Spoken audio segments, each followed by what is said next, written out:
क्या आप भी परेशान हैं अपने गीज़र से? गीज़र बार बार ख़राब हो जाते हैं, टेम्परेचर रॉड ख़राब हो जाती है, वायरिंग ख़राब हो जाती है, थर्मोस्टेट ख़राब हो जाते हैं और हीटर एलिमेंट भी बार बार ख़राब होते हैं, लीकेजिंग के चांस बढ़ जाते हैं।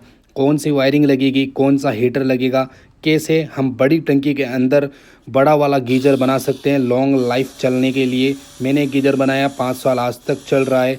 कैसे काम करेगा, क्या क्या प्रॉब्लम आ सकती है, क्या ये आपके घर के लिए सूटेबल है, कितना बिल आएगा, क्या चीज़ देखने को मिलेगी, वायरिंग कितना साइज का लगेगा, कितनी लंबी वायरिंग लगा सकते हैं और कहाँ पे कनेक्टेड कर सकते हैं, कौन सा पैनल बोर्ड बनाना पड़ेगा, कितनी एम्पियर की एमसीबी यूज़ लेनी पड़ेगी, कौन सा स्विच वाटर ओवरफ्लो वाला लगाना पड़ेगा, प्रोटेक्शन क्या क्या लगाने हैं, प्रोटेक्शन किस तरह से लगाएंगे, वायरिंग कैसे होगी, सारा डिटेल के साथ में 100% सिखाएंगे। फिर आपको बताएंगे कि ये चीज़ आपके घर के लिए सूटेबल है या फिर नहीं। तो इसमें वाटर ओवरफ्लो वाला भी सिस्टम लगाएंगे और कम्प्लीटली गर्म पानी आएगा सर्दियों में। वीडियो देखने से पहले आप इस तरह की चीज़ें अपने घर पे बिल्कुल भी ट्राई मत कीजिए। ये इलेक्ट्रिक वर्क है, बड़ों की सलाह लेकर के ये काम ज़रूर करें। उम्मीद है आपको समझ में आई होगी। वीडियो को लास्ट तक ज़रूर देखें, चैनल को सब्सक्राइब कर लें। चलिए शुरू करते हैं।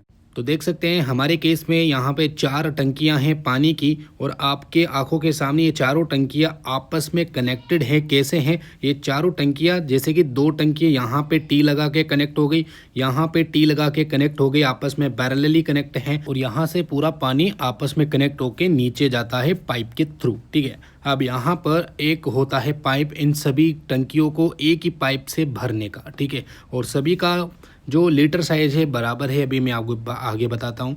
2 टंकियों में मैं हीटर बनाऊंगा और 2 टंकियाँ ठंडी रहेगी, जिससे कि आपस में मिक्स होकर के पानी आएगा तो एकदम नॉर्मल पानी हमें प्रोवाइड होगा नीचे। ठीक है, इतना हार्ड हीट वाटर नहीं होगा, नॉर्मल होगा।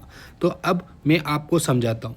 एक ये टंकी, एक ये टंकी, एक ठंडे पानी की रहेगी, एक गर्म पानी की रहेगी। तो इस तरह से मिक्सर होकर नीचे पानी उतर जाएगा। ठीक है, तो इस तरह से हम पूरा प्लान करेंगे कैसे सेटअप करना है और पूरा प्लानिंग और वायरिंग के साथ में आपको सिखाया जाएगा और इसमें कुछ सिस्टम्स लगाए जाएंगे जिससे हीटर प्रोटेक्ट रहेगा और हीटर जलने के चांसेस काफ़ी हद तक कम हो जाएंगे। तो यहाँ पर हम आपको सिखाते हैं कैसे होगा ये पूरा काम। तो चलो यहाँ पे मैं आपको एक्सेसरीज दिखा देता हूँ पहले। तो यहाँ पर एमसीबी बॉक्स वगैरह ये तो सब नीचे का काम है। अभी मैं आपको यहाँ लगने वाली चीज़ें दिखा देता हूँ। तो यहाँ पर हीटर एलिमेंट होता है जो गीजरों के अंदर कंपलसरी लगाया जाता है। ये 2 से 3 किलोवाट के अप्रोक्स आता है और ये जल्दी से पानी को गर्म कर देता है। इसमें एक सिंगल नट होता है, इसके माध्यम से इसको कसा जाता है। तो आप देख सकते हैं एक और हीटर एलिमेंट है। मैं आपको बताता हूँ कौन सा लाना चाहे आपकी इच्छा हो तो। ये थर्मोस्टेट विथ थर्मोस्टेट या नॉन थर्मोस्टेट। आप थर्मोस्टेट वाला लगाएंगे तो इससे सेफ्टी यही रहेगी कि टेम्परेचर मेंटेन रहेगा आप जो सेटिंग करेंगे टेम्परेचर की। और नॉन थर्मोस्टेट का भी आप लगा सकते हैं, बट इसमें थोड़ा प्रोटेक्शन कम रहता है। तो हम थर्मोस्टेट वाला अगर लगा रहे हैं, कल को भविष्य में पानी कम भी हो जाए तो थर्मोस्टेट ऑटोमेटिकली कट कर देता है। ओके, या फिर ओवर टेम्परेचर हो जाए तो कट कर देता है। तो यहाँ पर आप देख सकते हैं 2 हीटर, 2 थर्मोस्टेट अलग अलग हीटर के लिए अप्लाई किया जाएगा और इन दोनों को किस टंकी के अंदर लगाना है, मतलब एक टंकी के अंदर सेटअप करना है 2 हीटर को। ये 2 हीटर एक टंकी में लगाना है। एग्जाम्पल के लिए 2 हीटर एक टंकी में लगाना है, जिससे 2 टंकियाँ गर्म पानी की, 2 टंकियाँ ठंडे पानी की रहेगी और मिक्स पानी आएगा। तो आप देख सकते हैं आपको हीटर लगाना कहाँ पे है, एकदम प्लेन सरफेस देखना है आपको। ऐसा नहीं है ऊपर नीचे वाली जगह जो होती है उसमें लगाना है, बिल्कुल भी नहीं लगाना। लीकेजिंग के चांस बढ़ जाएंगे और ये लीकेजिंग रोकना भी मुश्किल हो जाता है। तो आपको बढ़िया सा जगह देखना है, एकदम परफेक्ट जगह देखनी है। और जो तल होता है पानी का, नीचे का सबसे डाउन हिस्सा होता है, उससे करीब 6 इंची ऊपर आपको हीटर एलिमेंट लगाना है। टैंक है 1100 लीटर का, तो चारों टैंक 1100 लीटर के ही हैं, सेम साइज के हैं। तो 4000 लीटर आराम से आपको मिल जाता है। और एक प्रोटेक्शन चीज़ हम पहले से ही लगा देंगे जिससे हीटर और टंकी जलेगी नहीं। ये है वाटर ओवरफ्लो टैंक, यानी कि मोटर ऑटोमेटिकली चालू होगी जब पानी कम होगा। तो यहाँ पे क्यों लगाया जा रहा है, क्योंकि देखो हीटर जो है पानी के जो पाइप है आउटपुट वाला उसके ऊपरी हिस्से में लगाया जाएगा, क्योंकि हीटर ऊपर लगा रहे हैं, पानी का पाइप नीचे है, तो पानी जब भी खाली खाली जो होगा तो उस कंडीशन में हीटर से नीचे पानी चला जाएगा और हीटर जलने के चांस, टंकी जलने का चांस बन जाएगा। क्योंकि ये टंकी एडवांस में पहले से ही फिटिंग की हुई है, इस वजह से हमें ओवरफ्लो वाटर टैंक लगाना पड़ेगा। अगर आप पहले बाद में लगा रहे हो और आपको प्लान पहले से ही करना है, हीटर बनाएंगे हम, तब तो आपको ये ओवरफ्लो वाला लगाने की कोई आवश्यकता नहीं है, क्योंकि पानी हीटर से कभी नीचे जाएगा ही नहीं पहले से ही जब आप हीटर बनाओगे टंकी लगाते समय। तो अब आप देख सकते हैं कुछ इस तरीके से हम इसको फिटिंग करेंगे, इसकी वायरिंग वगैरह सब कुछ दिखाएंगे। तो यहाँ पर आप देख सकते हैं एक ड्रिल मशीन की मदद से हम एक होल निकाल रहे हैं और यहाँ पर ही हम वाटर ओवरफ्लो स्विच वाला जो वायरिंग है इसी जगह से मैं बाहर निकालने वाला हूँ। तो एक होल मैंने ऊपर की तरफ निकाल दिया है और ये वाटर ओवरफ्लो वाला जो स्विच है ये लगा रहे हैं। व्यू प्रोडक्ट में आप जाकर के इस स्विच को बाय कर सकते हैं, बहुत ही अच्छा स्विच है, लॉन्ग टाइम तक चलता है। मैंने लगा रखा है, अप्रोक्सीमेटली 2 साल हो गए, आज तक कोई प्रॉब्लम नहीं हुई है। तो ये आइटम आपको बाय करना है तो व्यू प्रोडक्ट है, यहाँ पर नीचे आपको नज़र आ रहा होगा, तो उससे आप बाय कर सकते हैं। और यहाँ पर आप देख सकते हैं हमने अभी टेम्पररी फिट कर दिया है। अब क्योंकि हीटर जो है हेवी लोड के हैं तो हमें वायर चाहिए 2.5 mm का, और जो भी अलग अलग हीटर के हिसाब से हम सेटअप करेंगे। तो आप देख सकते हैं 2.5 mm का हमारे पास वायर है और ये वायर सीधा ही नीचे जाएगा। ज़्यादा दूरी, ज़्यादा लॉन्ग है तो आपको 4 mm का वायर लगाना होगा, वरना थोड़ी सी दूरी है तो आप 2.5 mm का वायर यूज़ ले सकते हैं। तो चलो अब पहले हीटर फिटिंग करने का प्रोसेस सिखाता हूँ। यहाँ पे देख सकते हैं हीटर का जो एक सिंगल स्क्रू होता है वह हम खोल देंगे। इसको खोलने के बाद आप देख सकते हैं अंदर एक टोकरी नुमा आकार की ये चीज़ नज़र आती है, बस यही आप इसी से पूरा साइज कर सकते हैं हीटर का। तो आप देख सकते हैं इस टोकरी को हम कहाँ पे फिट करेंगे, सरफेस, प्लेन सरफेस में। तो यहाँ पे मैं रख देता हूँ और स्क्रू ड्राइवर वगैरह से यहाँ पे चिन मार कर देता हूँ। तो यहाँ पे मैं जैसे ही चिन मार करता हूँ तो हमारे केस में 4 होल देखने को मिल रहे हैं थर्मोस्टेट के साथ में। अगर 3 होल है तो वो थर्मोस्टेट नहीं होगा फिटिंग, ठीक है ना। तो यहाँ पर 3 मैंने चिन मार कर लिए हैं। तो अब यहाँ पे ड्रिलिंग करनी है। याद रखना एक ही बार में ये काम होगा, क्योंकि अगर आपने गलत होल निकाल दिए, इधर उधर होल निकाल दिए जिससे लीकेज होगा, तो कभी टंकी वापस से सही होगी ही नहीं। तो इस वजह से कह रहा हूँ पहले से ही सारा डिटेल्ड निकाल लेना है आपको। और ज़मीन से मतलब टंकी के जो तल है नीचे, उससे करीब 6 से 8 इंच के आसपास आपको ऊपर रखना है हीटर एलिमेंट को, जिससे कभी ज़्यादा गर्म हो तो नीचे से हीट टैंक जो है ख़राब ना हो। तो इस वजह से थोड़ा दूर ही रखा जाता है। और याद रहे अगर नई टंकी आप बना रहे हो तो हीटर ऊपर रहना चाहिए और हीटर से ऊपर पानी का आउटपुट पाइप रहना चाहिए। अगर पहले से ही कहीं टंकी लगाई हुई है और उसके अंदर फिट कर रहे हो तो अब आपको यहाँ पर वाटर ओवरफ्लो सिस्टम लगाना ही होगा, नहीं तो प्रोटेक्शन का पूरा ख्याल आपको करना ही होगा, क्योंकि पानी जब डाउन जाएगा तो उस कंडीशन में दिक्कत आ सकती है। तो आप देख सकते हैं हम यहाँ पर 4 होल निकाल रहे हैं और पानी भी काफ़ी अच्छा खासा बह रहा है, क्योंकि पानी खाली करते करते काफ़ी टाइम हो गया। मैंने सोचा अब यहाँ पे होल निकाल दिया जाए। तो देख सकते हैं अब हम हीटर को एक बार फिट करके चेक कर ही लेते हैं कि भाई फिट हो रहा है क्या। तो चलो अभी थोड़ा सा फंस रहा है तो एक बार 2 बार ही ड्रिल मशीन की मदद से हम फिर से इसे थोड़ा घिस देंगे, जिससे थोड़ा होल जो है बड़े बड़े हो जाएंगे इसकी मदद से, ठीक है। आपको गोल आकार का होल निकालना कोई ज़रूरी नहीं है। बहुत सारे लोग होते हैं वो गोल नुमा आकार के होल निकाल दें, कोई ज़रूरत ही नहीं है। जितना चाहिए उतना ही होल निकाल दें। ओके, ये देख सकते हैं। तो अब हीटर को मैं फिट करता हूँ और आप देख सकते हैं आराम से ये फिटिंग हो जाता है। अगर ये वाला हीटर आपको चाहिए तो व्यू प्रोडक्ट में मिल जाएगा, अगर अवेलेबल होगा तो। यहाँ पर अब हम क्या करेंगे, इसको अंदर से फिटिंग करवाएंगे। इसका जो रबर कैप है बहुत ही शानदार होता है। इसके रबर कैप जैसे ही हम नट कसते हैं तो उस दौरान पानी का लीकेज बिल्कुल ख़त्म कर देता है। रबर का कैप बहुत ही शानदार होता है, कोई ग्लू व्लू लगाने की आवश्यकता नहीं होती। अंदर से हीटर बाहर आ गया। अब ऊपर की टोकरी इस तरह से फिट करें और एक सिंगल स्क्रू को कसिएगा बढ़िया सा। कसने के बाद लीकेज विकेज सब कुछ ख़त्म हो जाएगी। और थोड़ा अगर 19-20 लीक रहा तो हीटर को कुछ समय चलाइए, पानी को हल्का सा गर्म कीजिए, उस दौरान भी हीटर का जो रबर है वो फिक्स हो जाएगा टंकी के साथ में। तो आप इस हीटर को लोहे वाले टैंक में भी लगा सकते हैं, नॉर्मल टैंक में, प्लास्टिक टैंक में, कहीं पे भी लगा सकते हैं। ज़्यादा हाई वाट का ना लगाएं, इससे टंकी भी ख़राब हो सकती है, टंकी भी जल सकती है। तो उस हिसाब से आप लगाएं 2 kilowatt, 2.5 kilowatt, last 3 kilowatts. Okay, तो अब हमने इसको टाइट कर दिया है।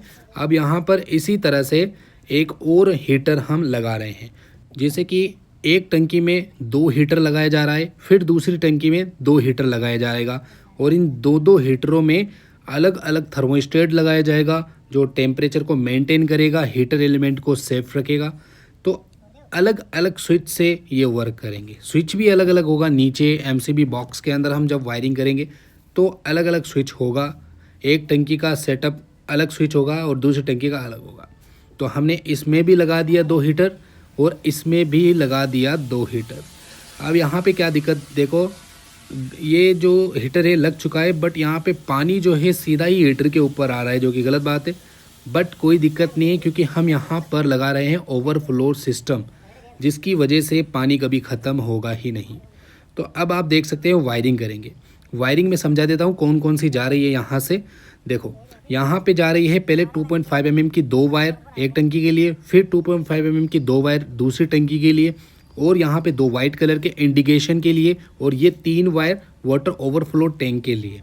तो ये सभी वायर नीचे जाएंगे। इंडिकेशन क्यों लगा रहे हैं, क्योंकि जब हीटर बंद होगा तो नीचे से ही मालूम पड़ जाएगा कि हीटर बंद हो गया, मतलब पानी गर्म हो गया है। ये पूरा सिस्टम कमर्शियली आपको यूज़ लेना है, अपने घरों के लिए नहीं। मैं रिकमेंड नहीं करता कि आप अपने घर के अंदर भी इस चीज़ का उपयोग लें।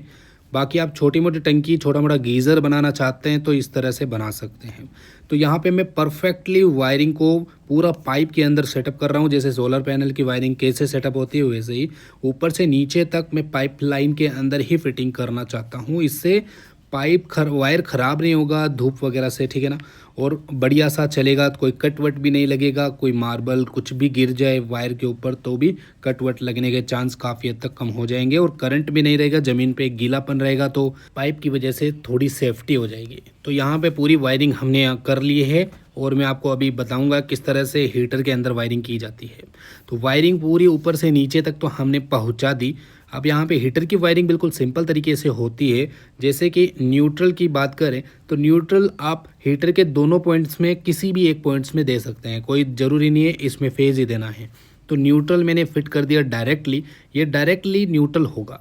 अब फेज़ की बात करें तो यहाँ पर जो थर्मोस्टेट है उससे सीरीज होगा, ठीक है। थर्मोस्टेट जो होता है वाटर टेम्परेचर वाला, उसके अंदर वायर को सीरीज करना है, वो भी फेज वाला, ठीक है, ना कि न्यूट्रल। फेज वायर को आप यहाँ पे सीरीज करेंगे, जिससे कट ऑफ भी हो जाए तो फेज कट होना चाहिए, इससे रिवर्स वोल्टेज नहीं क्रिएट होगा। ये बिल्कुल गीजर की तरह ही काम करेगा। तो आप देख सकते हैं थर्मोस्टेट अब हम फिट कर रहे हैं, और जो थर्मोस्टेट से जो आउट वायर निकल रहा है उसके साथ में इंडिकेशन का 1 mm का वायर जो कि सीधा ही नीचे पैनल बोर्ड में जा रहा है, उसको कनेक्ट करेंगे, और यहाँ पे सीधा ही हम हीटर के फेज एरिया में कनेक्ट कर देंगे। बिल्कुल सिंपल, 100% सिंपल वायरिंग देखी जा रही है, और आपकी आंखों के सामने ये वायरिंग कंप्लीट। अब जब भी इंडिकेशन शो करेगा तो मतलब हीटर चालू है, और जब भी थर्मोस्टेट बंद होगा तो इंडिकेशन नीचे बंद हो जाएगा, मतलब हीटर एलिमेंट बंद हो गया। क्योंकि इतना ऊपर आना जाना मुश्किल हो जाएगा, इसलिए हम इस सिंगल वायर को हमने अलग अलग हीटर के हिसाब से नीचे वायर को पहुंचा दिया, अलग अलग टंकी के हिसाब से। तो ये देख सकते हैं कुछ इस तरीके से हमने वायरिंग सेटअप कर दी, और टेम्परेचर भी आपको सेटअप कर देना है। इसका चक्री होता है इसके अंदर, उसको घुमा करके टेम्परेचर सेट कर देना है। तो आप देख सकते हैं भाई साहब, ये हो गई हमारी कंप्लीटली वायरिंग। जैसे कि मैंने कहा था आपको कि एक टंकी में 2 हीटर है, तो दूसरे हीटर को कनेक्शन कैसे किया, नीचे से वायर आया, दोनों हीटर को पैरेलली कनेक्ट किया। पैरेलली कनेक्ट करने के बाद आप देख सकते हैं रिजल्ट इस तरीके से देखने को मिल रहा है। और एक थर्मोस्टेट से एक ही हीटर कनेक्ट करना है, ओके, ये याद आपको रखना है। तो ये 2 वायर तो सीधा नीचे जा रहे हैं, और इस टंकी के भी कुछ उसी तरीके से वायरिंग हुई, यानी कि इसमें भी पैरेलली 2 हीटर को कनेक्ट करके न्यूट्रल फेज को जोड़ दिया गया है। तो दोनों टंकियों के अलग अलग न्यूट्रल फेज दौड़ेंगे, और दोनों टंकियां अलग अलग तरीके से बंद होगी, ओके ना, आप समझ गए। और सभी के अंदर अलग अलग इंडिकेशन सिस्टम लगा दिया गया है और ये पूरी वायरिंग सीधा हमने नीचे फेंक दी है। तो चलो अब यहाँ पर हम पहले लीकेजिंग करंट चेक करते हैं। अभी लाइन ऑफ है, बिल्कुल ऑफ है, ऑफ रखना है आपको।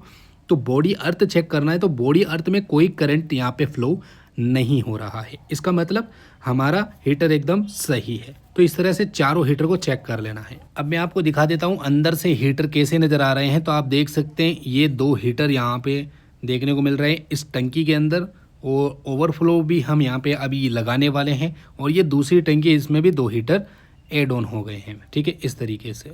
तो भाई देखो यहाँ पर कंप्लीट हो गया। अब हम आपको बताते हैं भाई इस टंकी के अंदर हीट होगा पानी और इस टंकी में हीट होगा। ये गर्म पानी पाइप में जाएगा, ठंडे पानी से मिक्स होके नीचे जाएगा, इस तरीके से 2 टंकियाँ ठंडी 2 टंकियाँ गर्म मिक्स होके बढ़िया पानी बनेगा। चलो हम भी नीचे आ गए। यहाँ पे देख सकते हैं 2 होल्डर, एक एमसीबी बॉक्स हमने यहाँ पे सेटअप किया है और पूरी वायरिंग हम आपको अभी समझाएंगे इस पैनल को सेटअप करके। ऑटो पैनल है, ठीक है ना। तो ये पाइप के थ्रू हमने पूरी वायरिंग लेके आ गए। ये एक टंकी का वायर और ये दूसरी टंकी का वायर और बाकी कुछ इंडिकेशन वगैरह के। ये ब्लू कलर के तीनों वाटर ओवरफ्लो टैंक और ये वाइट कलर का इंडिकेटर है, वाटर हीटर इंडिकेटर। ओके, अब यहाँ पे पैनल के अंदर सेटअप करेंगे। तो एक वायर हम एक टंकी का निकाल रहे हैं, यानी कि एक टंकी में 2 हीटर, एक न्यूट्रल फेज से 2 हीटर चलेंगे एक टंकी का, ठीक है। तो दोनों अलग अलग टंकी के दोनों अलग अलग वायर हमने खींच लिए। ओके, और अब ब्लू कलर के हम वायर डाल रहे हैं जो कि वाटर ओवरफ्लो टैंक के हैं और ये तीनों NONC वायर हैं। तो इसका भी पता हम करेंगे किस तरह से NONC होता है और यहाँ पर हम इसको खींच लेंगे। तो तीनों वायर हम यहाँ पर खींच लेंगे। अब होल्डर के वायर की बारी आती है, इंडिकेटर है।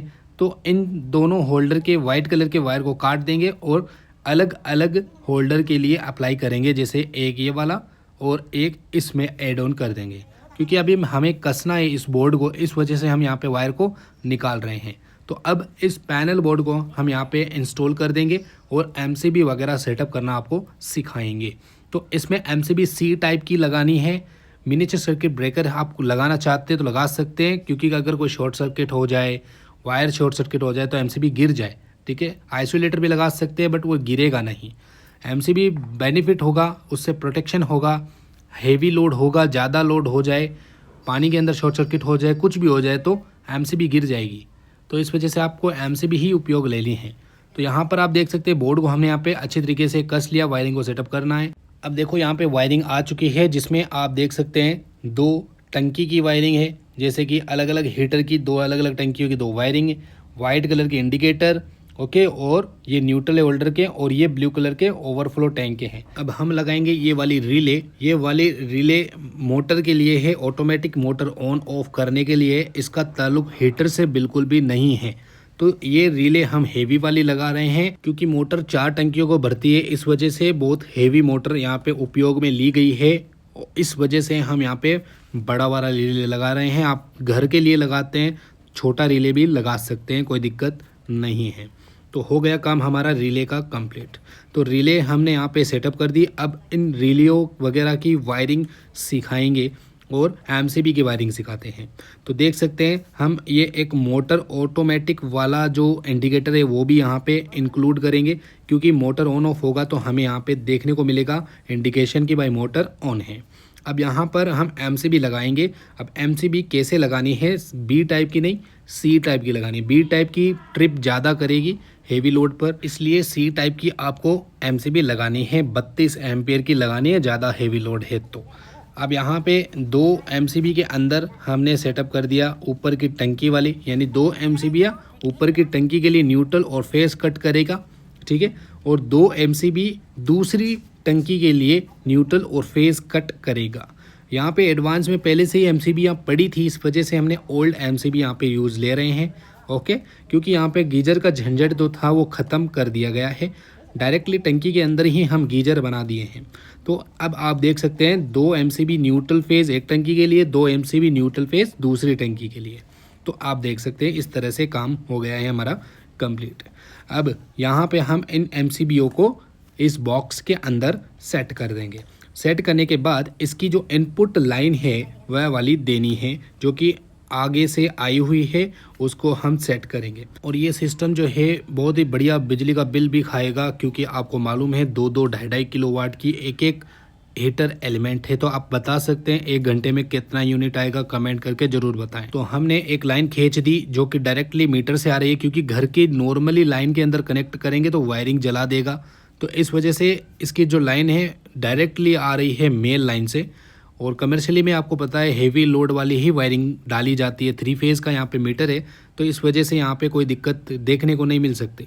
तो न्यूट्रल हमने कनेक्ट कर दिया, न्यूट्रल हमने 2 MCBO में कनेक्ट किया है और फेज़ 2 MCBO में कनेक्ट करना है। यानी कि न्यूट्रल फेज़ एक हीटर के लिए होगा, फिर न्यूट्रल फेज़ दूसरी हीटर के लिए, यानी कि हीटर मतलब एक टंकी के लिए, ठीक है ना। एक अलग अलग सेपरेट टंकी है। हमारी मर्ज़ी होगी तो हम एक टंकी को चलाएंगे, हमारी मर्ज़ी होगी तो दोनों को एक साथ चलाएंगे, या हमारी मर्ज़ी होगी तो लेफ़्ट राइट के हिसाब से अलग अलग टंकी को चला सकते हैं। तो यहाँ पे सब कुछ कंप्लीट, न्यूट्रल फेज़ कंप्लीट हो गया। अब ये होल्डर का न्यूट्रल जो आप देख रहे हैं, होल्डर जो तीनों होल्डर यहाँ पे नज़र आ रहे हैं, उसका न्यूट्रल देख सकते हैं ये वाला है। और इस न्यूट्रल को हम न्यूट्रल वाले पोर्शन में लगा देंगे। होल्डर के न्यूट्रल को हमने कनेक्ट कर दिया इन मेन न्यूट्रल के अंदर। इससे होल्डर को प्रॉपरली न्यूट्रल मिलेगा और फेज़ ऊपर से मिलेगा। अब सीखते हैं ओवरफ्लो टैंक सिस्टम कैसे तैयार किया जाता है। तो आप देख सकते हैं ये स्विच है हमारे पास। ओवरफ्लो टैंक स्विच के अंदर आप देख सकते हैं 3 वायर आते हैं और इन तीनों वायरों को हम कंटिन्यूटी में चेक करेंगे। तो मैंने 2 वायर को डाल दिया। अब मैं क्या करूँगा, उस डिवाइस को लूँगा, ऊपर की तरफ देखो यहाँ पे शॉर्ट आ रहा है, नीचे की तरफ शॉर्ट नहीं आ रहा है। तो मुझे चाहिए नीचे की तरफ शॉर्ट, नीचे की तरफ शॉर्ट वायर चाहिए। ऊपर की तरफ अब देखो नहीं आ रहा, अब नीचे की तरफ आ रहा है। तो नीचे की तरफ जो शॉर्ट आ रहा है वही वायर मोटर ऑन करेगा, ठीक है ना। NONC आप अगर जानते हैं NONC क्या है तो ठीक है, अच्छी बात है, नहीं तो आप मेरी वीडियोस को देख सकते हैं इंस्टाग्राम ID पे। तो आप देख सकते हैं अब हम इन तीनों वायरों को, हमारे इस तीनों ब्लू कलर के वायर हैं, इन सभी को कनेक्ट कर देंगे। और ये तीनों वायर नीचे से ऊपर आ रहे हैं और नीचे हम रिले में कनेक्ट कैसे करेंगे ये सिखाएंगे। तीनों को अच्छे तरीके से यहाँ पे कनेक्ट करेंगे और इस वायर के अंदर दौड़ेगा फेज़ वायर, यानी कि फेज़ लाइन दौड़ेगी। न्यूट्रल फेज़ जो मेन लाइन होती है 220 वोल्ट वाली, वह दौड़ेगी। तो इसलिए आप इसको बढ़िया सा टेप करें और अलग अलग टेप करें। इसको आप DC और AC दोनों में ही उपयोग ले सकते हैं। ये सिंपली एक स्विच का ही काम करेगा। तो वायरिंग के बाद अब मैं देख लेता हूँ कि 2 वायर अभी किस पोजीशन पे है। अभी शॉर्ट पोजीशन पे है, ठीक है। अब मैं ऊपर करता हूँ, शॉर्ट पे नहीं है। तो अब मुझे पता चल गया है कि किस पोजीशन पे हमारा स्विच है। तो इसी पोजीशन को मैं नीचे ट्रैक करूँगा और उसी वायर को मैं रिले में कनेक्टेड कर दूँगा। तो ये तीनों वायर नीचे जा रहे हैं। चलो अब हम भी नीचे जाते हैं। तो ऊपर से नीचे आने के बाद आप देख सकते हैं 3 वायर जो ब्लू कलर के हैं, इसको हम मल्टीमीटर से देखते हैं किस वायर में शॉर्ट आ रहा है। मैंने ऊपर से ट्राई कर लिया था, अब नीचे देखता हूँ तो इन 2 वायरों में शॉर्ट आ रहा है। तो इन दोनों वायरों को मैं रिले में कनेक्ट करूंगा, लेकिन कनेक्ट करने का तरीका मैं बताता हूं। जो हमारे स्विच से एक वायर आ रहा है उसको होल्डर इंडिकेटर वायर से कनेक्ट करके आपको जो रिले है, रिले का जो ऑपरेटेड कॉइल होता है उसके फेज में कनेक्ट कर देना है। कर दिया, सिंपल, वो हो गया बिल्कुल कंप्लीट। अब आपको क्या करना है, होल्डर का जो येलो वायर है इसके साथ में आपको एक वायर और कनेक्ट करना है और इस होल्डर के वायर को सीधा ही आप रिले के दूसरे पोर्शन यानी न्यूट्रल वाले पॉइंट में कनेक्ट कर देना है इस तरीके से। अब हमारे पास बचता है ये 2 वायर। अब ये दोनों वायर न्यूट्रल और फेज है। व्हाइट कलर का न्यूट्रल है और ब्लू कलर का एक वायर बचा, वो फेज वायर है। अब इन दोनों को न्यूट्रल फेज में ऐड करना है। सिंपल काम हो गया हमारा कंप्लीट।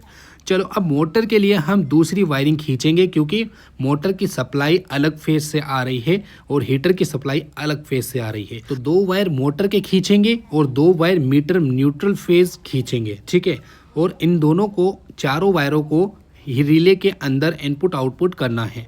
अब यहाँ पे कनेक्शन करना है। देखो हमारे पास 2 मोटर की वायरें, इसको सेटअप करेंगे। तो मोटर ऑपरेट करने के लिए आपको रिले के आउटपुट साइड में मोटर के 2 न्यूट्रल फेज को कनेक्ट करना है, यानी मोटर की लाइन को कनेक्ट करना है। मोटर की लाइन के साथ में कोई भी वायर कनेक्ट नहीं होगा, न्यूट्रल फेज कुछ भी नहीं होगा, डायरेक्टली सिर्फ मोटर का ही होगा। मोटर का वायर हमने कनेक्टेड कर लिया। अब मीटर से जो अलग फेज आ रहा है उस फेज को हमें रिले के इनपुट साइड में कनेक्ट करना है। तो हमारे पास आ चुके हैं एक न्यूट्रल और फेज जो कि डायरेक्टली मीटर से आ रहे हैं। पहले मैं आपको दिखाता हूँ मोटर चालू हो रही है नहीं। देखो इस स्विच से मोटर चालू हो जाती है। यहाँ पे मैं देखता हूँ फेज कहाँ पे आ रहा है, तो फेज ऊपर की तरफ आ रहा है, तो मुझे फेज ऊपर ही लगाना है। अब आप सोच रहे होंगे कि भाई उसमें फेज आ कैसे गया, क्योंकि मैं चाहता हूँ कि डायरेक्टली स्विच से भी वर्क करे और ऑटोमेटिक से भी वर्क करे। अगर ऑटोमेटिक खराब हो जाए तो डायरेक्ट स्विच से भी चला सकते हैं।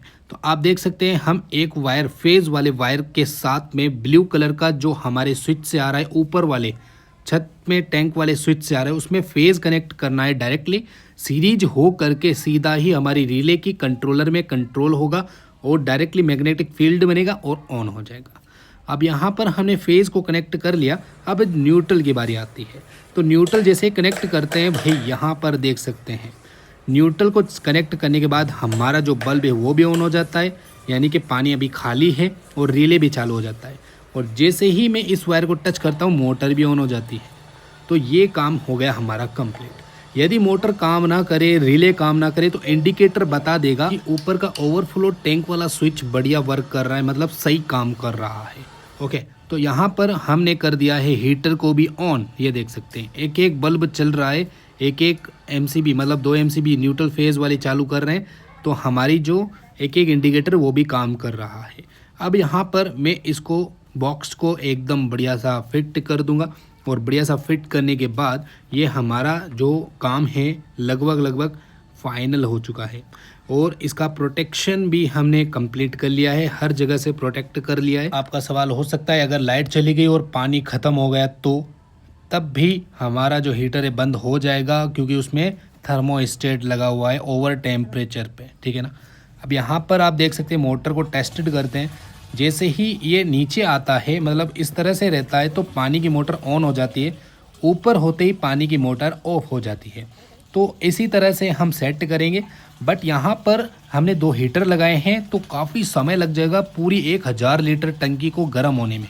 तो मैंने यहाँ पे सेटअप किया है आधी टंकी पर मोटर बंद हो जाए, यानी आधी टंकी या आधी से थोड़ी सी ज़्यादा भर जाएगी टंकी, तो हमारी मोटर जो है बंद हो जाएगी। और 2 हीटर जब चलाएंगे तो आधी टंकी भरी रहेगी, तो बहुत ही जल्दी पानी गर्म होगा और जल्दी हमें आउटपुट पानी का बढ़िया मिलेगा। तो आप देख सकते हैं एक हीटर 9 एम्पियर के अप्रोक्स लोड ले रहा है।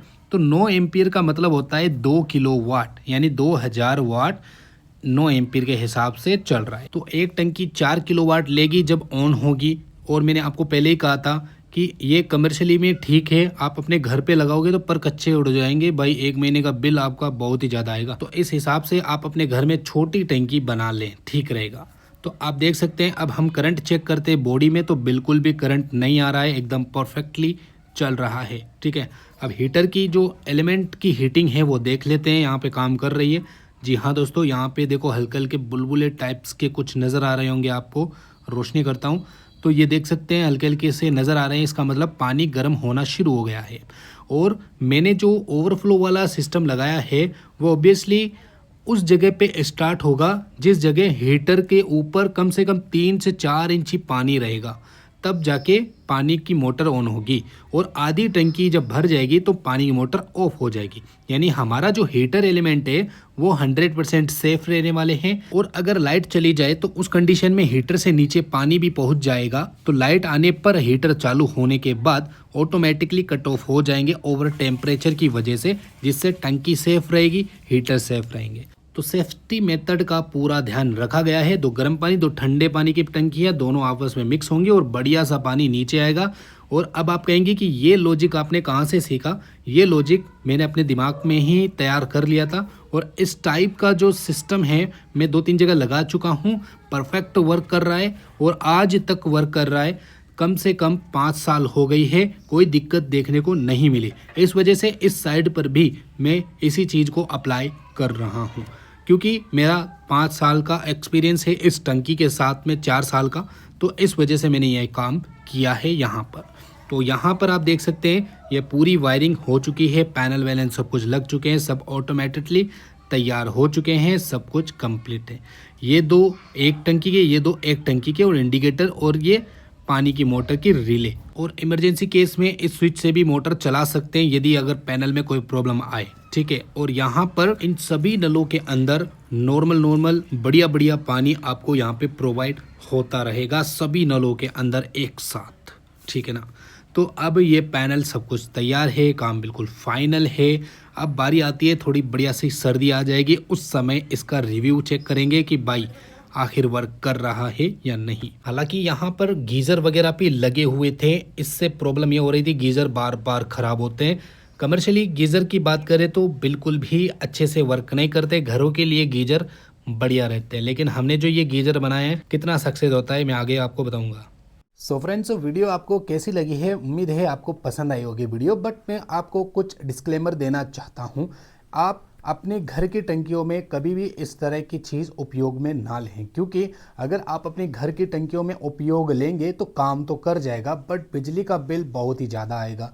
और दूसरी बात एक और मैं बताना चाहता हूँ, आप अपने घर की वायरिंग के साथ में इसका पिन जो है घर की वायरिंग के प्लग में कभी भी ना डालें, चाहे वो पावर प्लग ही क्यों ना हो, क्योंकि आपकी वायरिंग को जला सकता है, एमसीबी बॉक्स को जला सकता है, बहुत ही हेवी लोड हो जाता है। देखो हमारे इस केस के अंदर 8 किलोवाट के आसपास लोड चल रहा है, क्योंकि एक टंकी के अंदर 2-2 किलोवाट की 2 हीटर है, तो 4 किलोवाट एक टंकी ले रही है, तो 8 किलोवाट अप्रोक्स हो गया। तो 8 किलोवाट अब अगर आप पिन के अंदर किसी में चलाओगे तो कितना हेवी लोड हो जाएगा और वायरिंग जलने के चांस बनेंगे। तो इसको अपने घर की लोड के अंदर कनेक्ट बिल्कुल भी ना करें, ये मेरी सलाह है। इसको डायरेक्टली मीटर के साथ में कनेक्ट कर सकते हैं, बट मीटर भी हेवी वाला होना चाहिए, ज़्यादा किलोवाट वाला होना चाहिए, वरना मीटर भी जल सकता है। ये भी एक बात ध्यान में रखने वाली है। तो ये कमर्शियली में ठीक है, बट घरों के लिए ये उपयोगी साबित नहीं होगा। लेकिन हाँ, घर के लिए अगर आप बनाना चाहते हैं तो आप छोटी सी 50-100 लीटर की एक टंकी लेके आएँ, उसके अंदर इस टाइप का एक हीटर फिट कर दीजिए। ओके, फिर हीटर फिट करने के बाद आप उसको उपयोग में ले सकते हैं, बहुत ही शानदार वर्क करेगा। और ये तरीका मैंने यूज़ लिया है अपने घर में, आज भी वो टंकी काम कर रही है। छोटी टंकी आप लगा सकते हैं, उसमें एक हीटर लगा करके आप यूज़ ले सकते हैं। उसमें भी बिजली का बिल तो आएगा, बट ठीक है, बढ़िया काम तो करेगी आपके घर के अंदर, ठीक है ना। तो उम्मीद है आपको समझ में आएगी वीडियो, और आपको चैनल अभी सब्सक्राइब करना है। बहुत ही बेहतरीन आपके लिए वीडियोस आने वाली हैं, तो हमसे जुड़े रहें। चलिए दोस्तों, बाय बाय।